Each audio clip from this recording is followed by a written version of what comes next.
Bolsas. A gente finalmente vai começar o programa com uma boa notícia. Sim, e não é piada, é sério. Pesquisadores brasileiros desenvolveram uma terapia revolucionária que reverteu a doença de um homem com câncer terminal. O homem que se livrou de um linfoma é um senhor aposentado, o que mostra que ele é duplamente sortudo. Ele conseguiu se curar do câncer e se aposentar. Foda, parabéns. Mas fica calmo, pessoal, tá? Tem que ficar calmo porque tem uma má notícia, claro. Isso aqui é Greg News, gente. Isso aqui não é hypeness. Não é Instagram do David Miranda, fica postando vídeo do pombo que adotou um pitbull, que adotou uma paca trans. Que não é razões pra acreditar, entendeu? Aqui é razões pra repensar se o fim da espécie humana não é desejável. A equipe responsável pelo tratamento do aposentado tinha ao menos 20 bolsistas entre seus integrantes. E são pesquisadores como eles que podem ter que mudar de ramo de atuação nos próximos anos, sim. Afinal, quase 12 mil bolsas de pesquisa foram cortadas esse ano e pelo menos 8 mil delas seguirão cortadas em 2020. Em compensação, gente, tem uma lhama que pega táxi no Peru. Sério. Olha que fofo.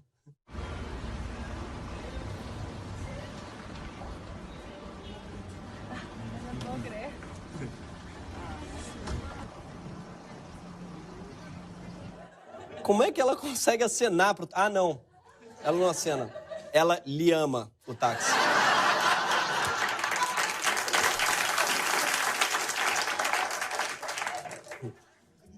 Aliviou? Então vamos lá. Essas bolsas cortadas eram administradas pela CAPES, a Agência de Fomento do Ministério da Educação, que está sob gestão de Abraham Weintraub, aquele ministro que acumula o Ministério da Educação com a Secretaria da Vergonha Alheia. E com pós-doutorado em constrangimento e MBA em dar vontade de cavar um buraco na terra e enfiar a cabeça. Existem outras bolsas de pesquisa que são distribuídas pelo CNPq, que é o órgão do Ministério da Ciência e Tecnologia. Recentemente, esse ministério anunciou que elas continuariam a ser pagas em 2019, mas a gente não sabe se elas vão sofrer corte em 2020. O ministro Marcos Pontes, o astronauta brasileiro, diz que ainda é cedo para confirmar. Cedo, no caso, é novembro, tá? Porque até agora ele não confirmou. Ainda é cedo para confirmar se vai ter... É o novo... Na volta a gente compra. E a gente sabe para quem o ministro Onalta apela diante de incertezas.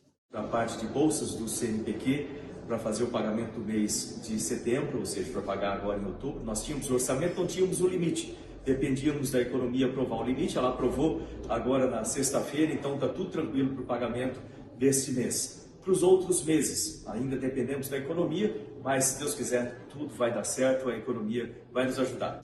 Você sabe que tá fudido quando o ministro da Ciência resolve apelar para Deus. O melhor é que ele diz que se Deus quiser, a economia vai nos ajudar. Não era melhor, assim, ajudar a gente direto? Né? Porque Deus vai ter que ajudar a economia que vai passar pra gente, isso daí, nisso já perde uns 20% ali da ajuda.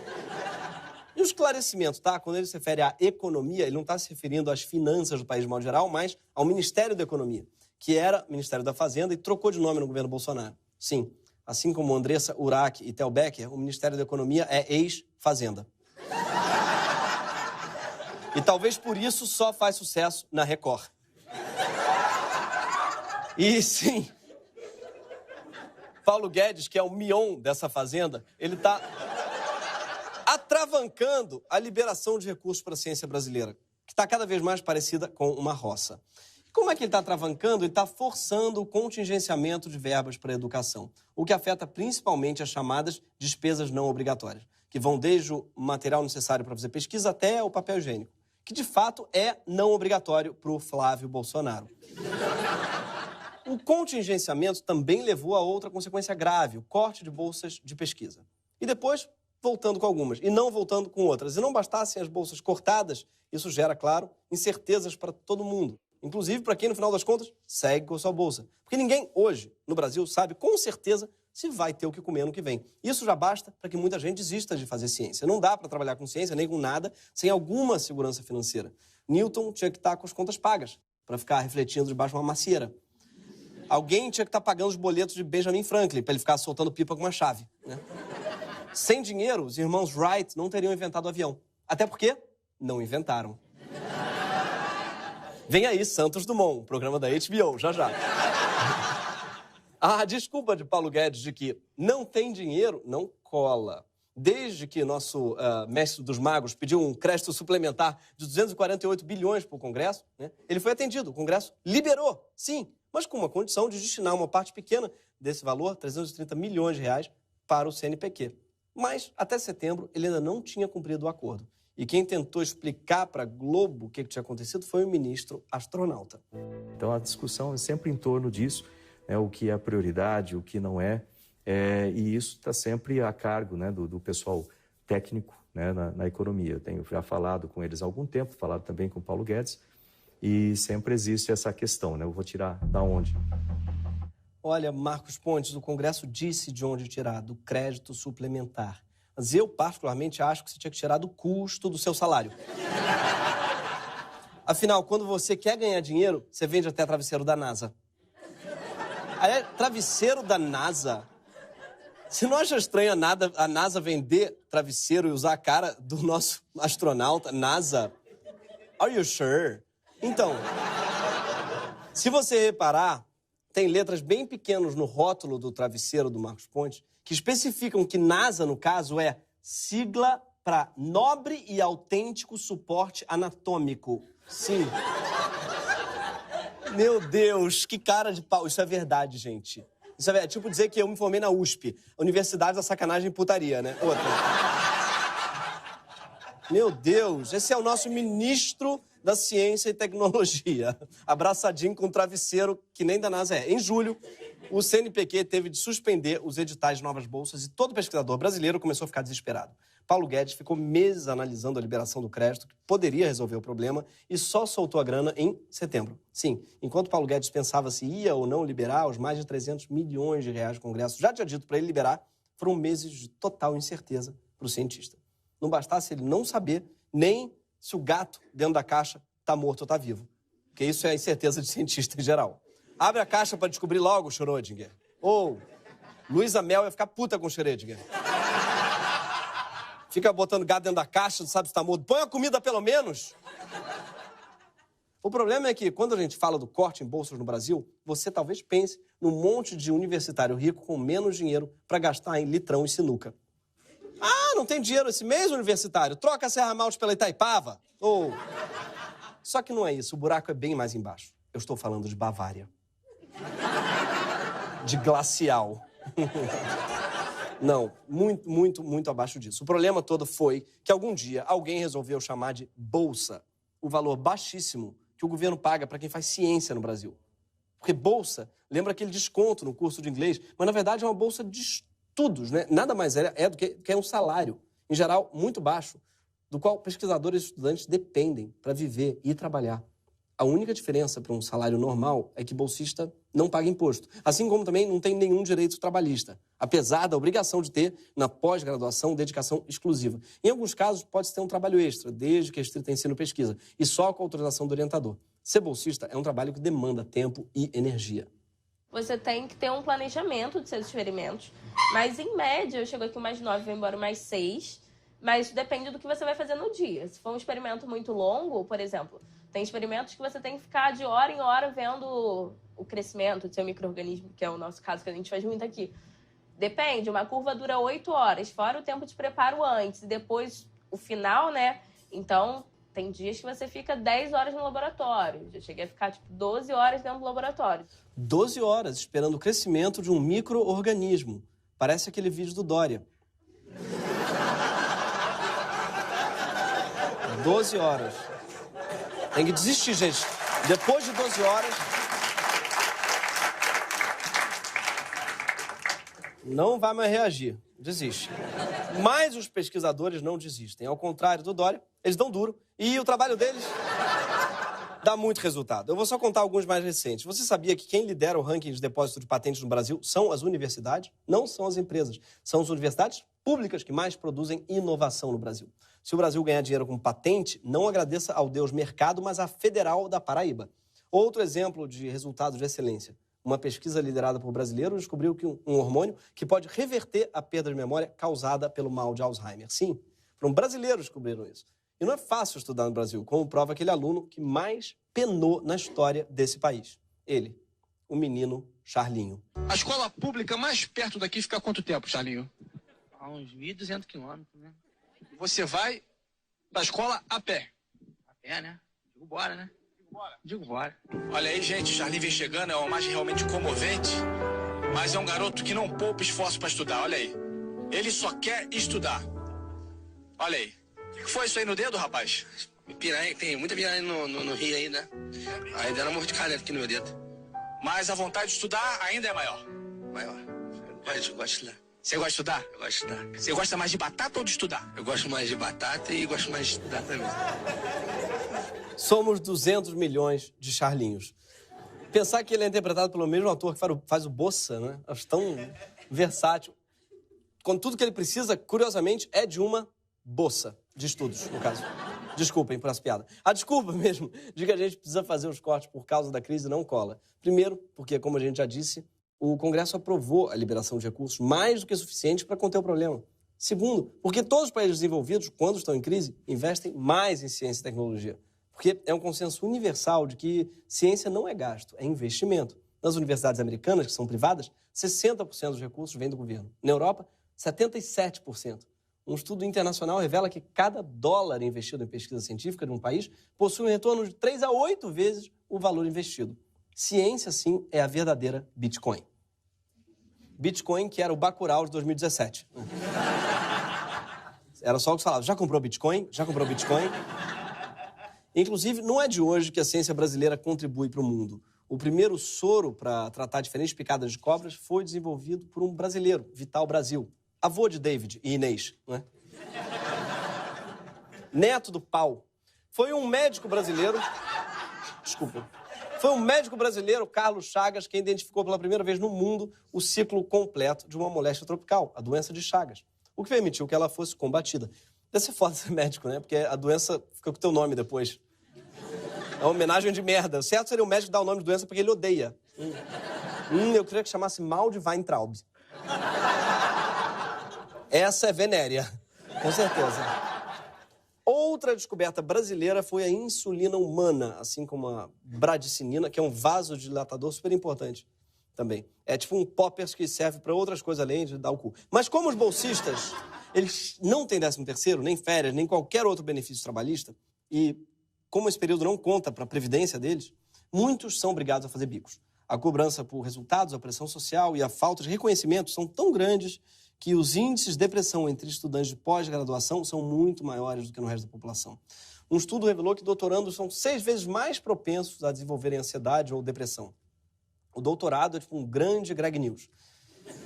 Mas mesmo deprimidos, os nossos pesquisadores continuam fazendo descobertas incríveis. Como o primeiro dinossauro do Paraná. É sério, foram bolsistas da USP e da Universidade Estadual de Maringá que fizeram essa descoberta fascinante em junho. O primeiro dinossauro do Paraná. O único do tipo encontrado em todo o Brasil. Vespersaurus paranaensis, um pequeno dinossauro predador bípede com 1,60 m de comprimento. Suas vértebras eram cheias de cavidades, como nas aves atuais. E seus dentes possuíam serrilhas como de uma faca. Vespersaurus paranaensis, um dinossauro que ainda acredita na isenção da Lava Jato. Pois é. E que, apesar do cérebro reptiliano, da ausência de lábios superiores, ter sido descoberto em Maringá, não foi batizado de Sérgio Moros. Estranho.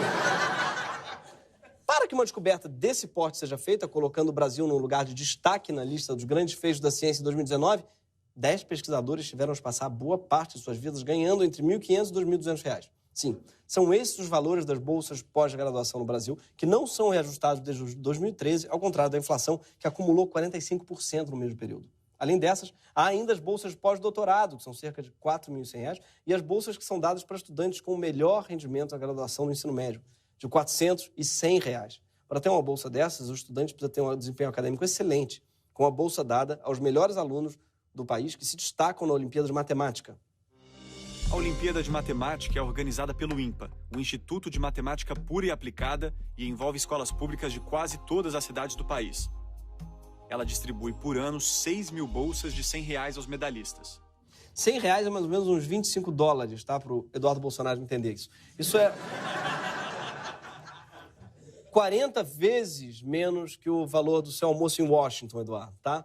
A maioria dos estudantes sonha com essa bolsa porque ela dá acesso a uma ajuda um pouco maior para quem quer chegar na universidade. Uma bolsa de cerca de R$400 para quem chegar na universidade. Ou 10% do seu almoço, Eduardo. Essa, por exemplo, é a casa de Natália, que vocês vão ver. É medalha de prata nas Olimpíadas de Matemática. Para quem os R$100 fazia toda a diferença. Quanto que é a renda da casa por mês? R$500. R$500? R$500. Você e seu marido são agricultores? Sou uma agricultor. Plantar um feijãozinho, plantar um milho. Cria umas galinhazinhas, uns porquinhos. A gente cria mais pra matar pra comer.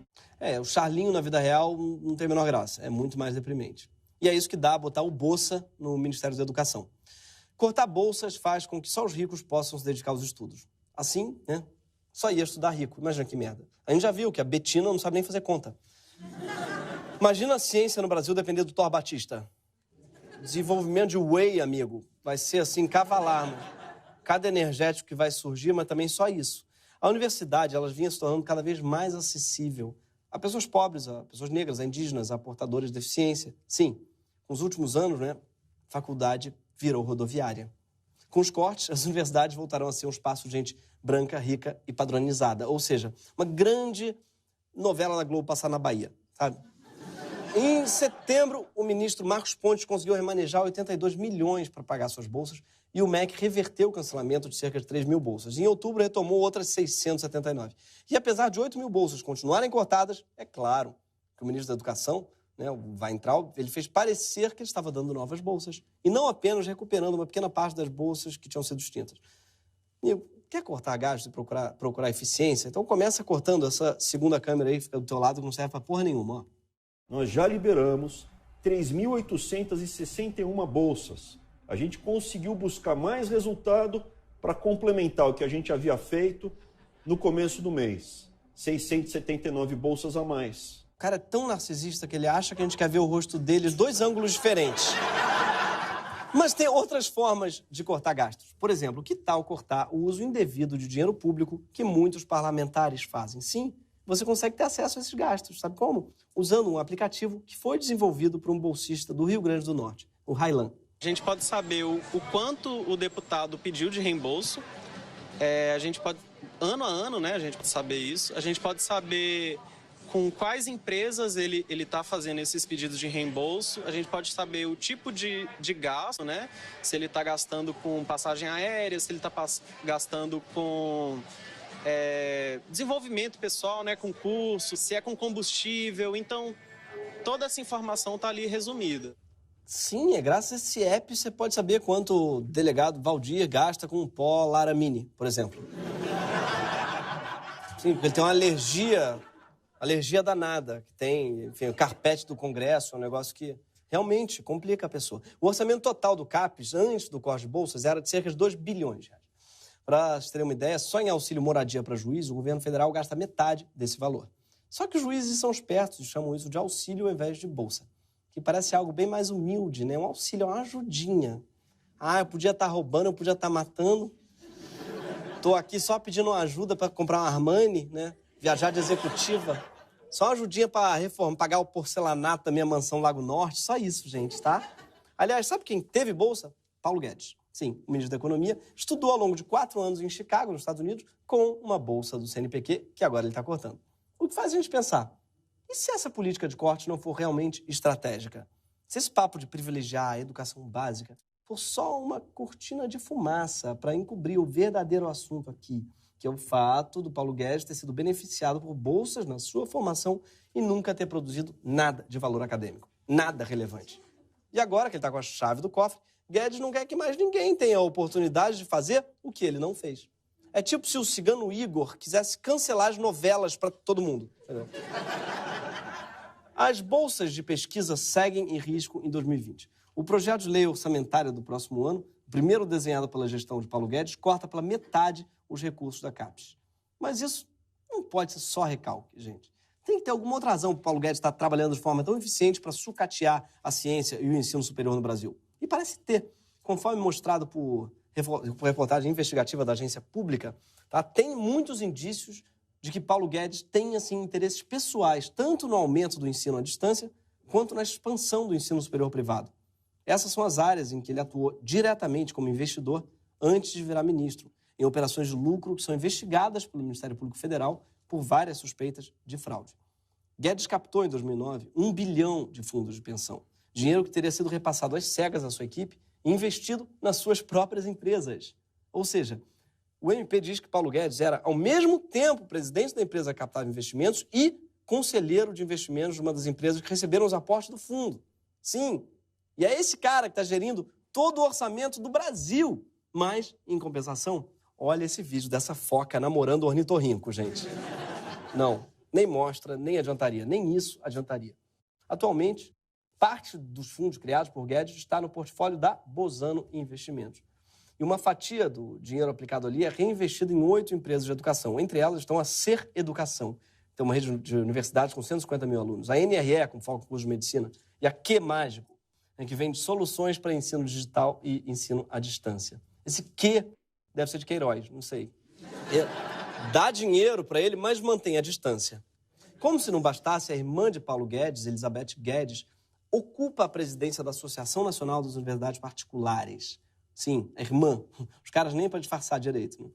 Parece aquela cena do Coringa tentando esconder o rosto com uma máscara de enfermeira, sabe?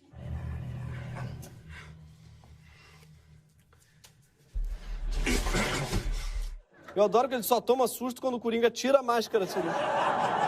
Eu achava que era quem que estava ali atrás. Discreta, diferente essa enfermeira. Em 2007, a Comissão de Valores Imobiliários, responsável pela regulação do mercado financeiro, condenou o irmão de Paulo Guedes, Gustavo Guedes, e outras 2 pessoas pela prática conhecida como insider trading, que é o uso ilegal de informação privilegiada para faturar no mercado financeiro. O irmão tinha sido apontado pelo próprio Paulo Guedes como um dos gestores do fundo. Eu não sei se o governo Bolsonaro defende a família brasileira como um todo, mas a família pessoal dele está muito bem, com certeza. Enquanto isso, o Railan e os pesquisadores estão conseguindo encontrar a cura do câncer, tem que interromper seus estudos por falta de recursos. Todo dia alguém desiste de fazer ciência no Brasil ou de virar professor. Mas eu não sou a melhor pessoa para falar disso. Eu me formei na PUC. Não a Pontifícia Universidade Católica, a Padê, Unzinho e Chopada. Mas a gente trouxe aqui a melhor pessoa para falar disso para vocês. Hoje vocês vão saber por onde anda esse guerreiro do estudo, esse legionário da esperança, sim, ele mesmo. Charlinho, o menino que só queria estudar.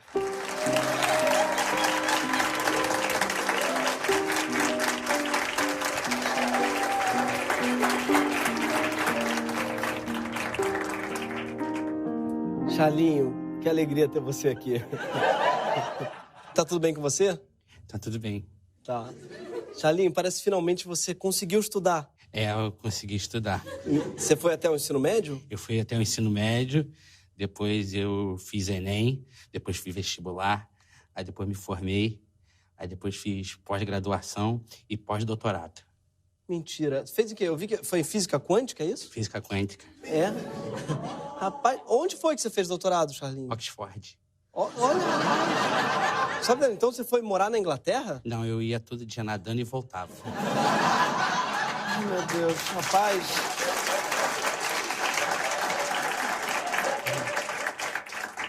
Deve ter sido muito cansativo, hein, Charlinho? Muito, muito cansativo, mas minha vontade de estudar é maior. Meu sonho é ser um aluno. É? O seu sonho é qual? Ser um aluno. Ser um aluno. E você gosta de estudar, é? Eu gosto muito de estudar. Você gosta de bolo? Eu gosto de bolo. Gosta de bola? Eu gosto de bola. Gosta de exatas? Eu gosto de exatas. Gosta de humanas? Eu gosto de humanas. Você gosta de livro? Eu gosto de livro. É? Eu acho que você gosta de quê mais? Você gosta de batata? Eu gosto de batata. Ah, ai, gente. Uma dúvida. E do Bolsonaro? Você gosta do Bolsonaro? Você gosta mais do Bolsonaro ou do Paulo Guedes? Eu gosto de batata. Ah, tá. Entendo.